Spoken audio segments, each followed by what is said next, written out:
I've f***ed 9 girls in a day, and for like a period, it was like more was always better. When we got to 30, where I'm like, okay. Whoa. So Dan Bilzerian opened up about him indulging in the most debaucherous type of behavior that would make any red pillar blush. Apparently, he was out here living what he thought was his best life. Well, only to find out that at the end of it, it left him empty, it left him completely depleted, and it left him desiring something deeper. And I really do hope that he finds what he's looking for ultimately, in that it's actually in Jesus. Okay, so this is a clip that came across my Instagram feed. Someone sent this to me, and I got to give you guys a heads up.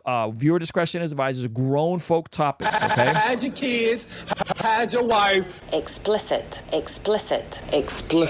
There may be some profanity in this. This is a grown-up topic, okay? This little caption says, if you don't know who Dan Bilzerian is, it says in the mid-2010s, he embarked in a social experiment, broadcasting all of his escapades on social media. That experiment worked, and he became very famous, building an audience of over 33 million people. He's one of the earliest influencers, if you will. And so in that, he dove all the way in and indulged. And him opening up about this should be very eye-opening for a lot of us. Okay, so check this out. I've f***ed 9 girls in a day, and for like a period, it was like more was always better. Whoa! He came in hot. I'm sorry if I forgot it started that way, but we did warn you. This man said he slept with 9 different women in a day. And he always felt like more was better. Yeah, out the gate. I did warn you guys, okay, to be fair. Okay, 9 is a lot. That's a lot. That's a lot. 4 was better, and 5 was better. But when we got to 30, where I'm like, okay, I'm... Whoa. So that made no sense. Oh, no. This man said 30? Darkness. On this 300-foot yacht, I'm with, 27 girls, and it's just like... 27? 27? I'm miserable. What the I don't... Yeah. Yep. Miserable. And I got a quote from someone that's extremely credible in this department that is going to double down on this point. I don't know, man. It's like that deep-seated feeling that there's like a lack. And I think a lot of people get caught up in pleasure seeking. I mean, I was head on into it. But I think I'm one of the few people that can actually tell people, that the pleasure seeking isn't the answer. From a guy that's done it, I think they have a unique ability to then speak to people about like, okay, I've done all this shit. It's fun, don't get me wrong, but it's not the answer. It's not going to lead you to happiness. Wow. It's not going to lead you to happiness.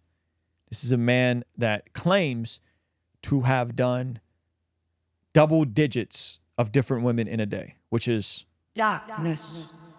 I mean, this is hedonism at its finest. This is as debaucherous as it gets. Nobody in the world could have convinced me of what I've learned myself, right? Like somebody could have told you all the and you're not gonna believe it. You're not gonna. I'm the type of motherfucker. I gotta stick my finger in that light socket. I gotta shock myself. Well, you know what they say: smart people learn from their own mistakes. Wise people learn from other people's mistakes. So, what some of you guys get is an option. Those of you guys that are pleasure seeking, or those of you guys that are trying to be, in this whole red pill, rack up your body count, all sort of this nonsense, right? You can learn from this dude's mistakes. That you don't have to do this stuff. That it ultimately leads you nowhere. The dare I gotta shock myself again and again and again. And I'm about the 4th time to be like, okay, we've learned our lesson, but is it still fucking hot? Maybe not. I don't know. We'll see. But I'm just that guy. So I did that. I don't think a lot of people get to the end of the road, and I went to the end of the road with pleasure. And so I think I have a unique ability to understand that that's probably not the answer. Yeah. Talk about searing your conscience. Now I want to show you guys a quote. This is a crazy quote. You guys know who Will Chamberlain is? Will Chamberlain is one of the greatest basketball players who's ever lived. He claims to have slept with over 20,000 women. Darkness. Okay? And in 1999, he had this quote. He said, having 1,000 different ladies is pretty cool. I've learned in my life. I've also found that having one woman 1,000 different times is more satisfying.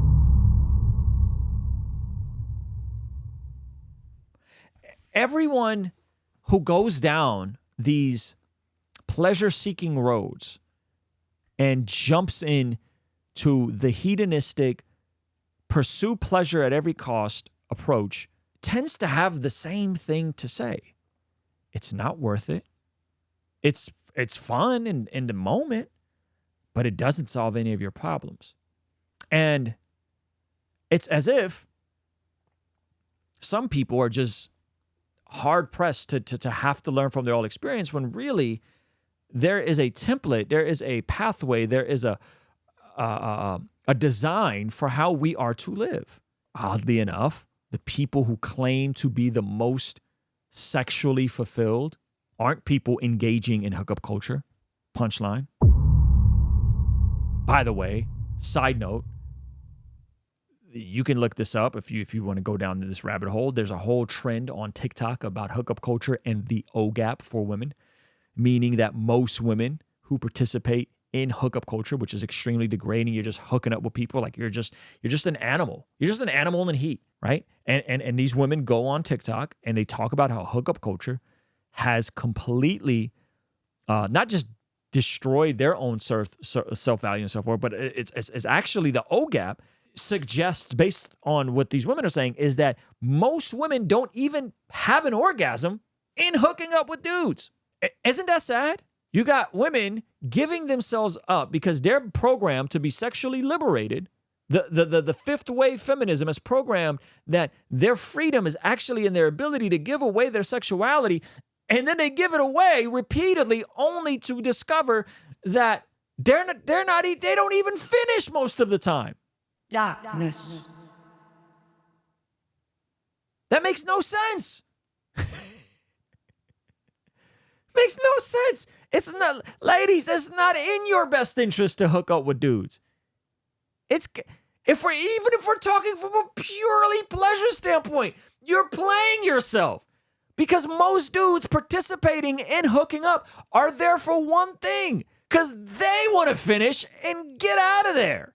And it's as if God knew all along exactly how we were supposed to thrive and flourish, which is in the confines of reserving intimacy between a man and a woman in a covenantal marriage. It's as if God designed it a specific way. And by the way, when you look at the data, guess who the people that are the most fulfilled in terms of their sexuality?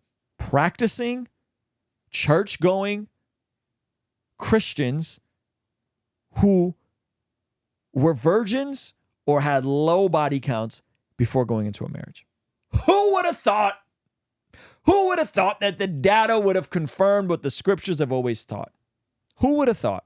And so even what Dan or Will Chamberlain are saying doesn't even serve you well. I mean, it doesn't take much to go super deep. Some studies have suggested that Christians have greater marital satisfaction, while others have found evidence that Muslims are more satisfied. Additionally, less religious people have shown the least marital satisfaction. According to a recently released study from the Whitley Institute, highly religious couples who share a common faith report more satisfying sexual relationships than their sexual peers. Who would have thought? I'll say it again. Smart people learn from their own mistakes. Wise people learn from other people's mistakes. Learn from other people's mistakes. And if you've already been sexually immoral, stop. Repent. Place your faith in Jesus and place your faith in that his ways are better than your ways. We see, according to the Bible, that prayer is extremely important in terms of us being transformed from the inside out when we get aligned with God's will. I want you guys to implement these spiritual disciplines in your day-to-day life. And the only way I've been able to do this consistently is through writing down my prayers in a prayer journal that does a few things. One, it allows me to reflect and come to God humbly and ask him to move on my behalf. And two, it allows me to document my prayers, which ultimately help me remember the very things that I was praying for and see the hand of God tangibly in my life when he answers them. So I would urge you, consider writing down your prayers.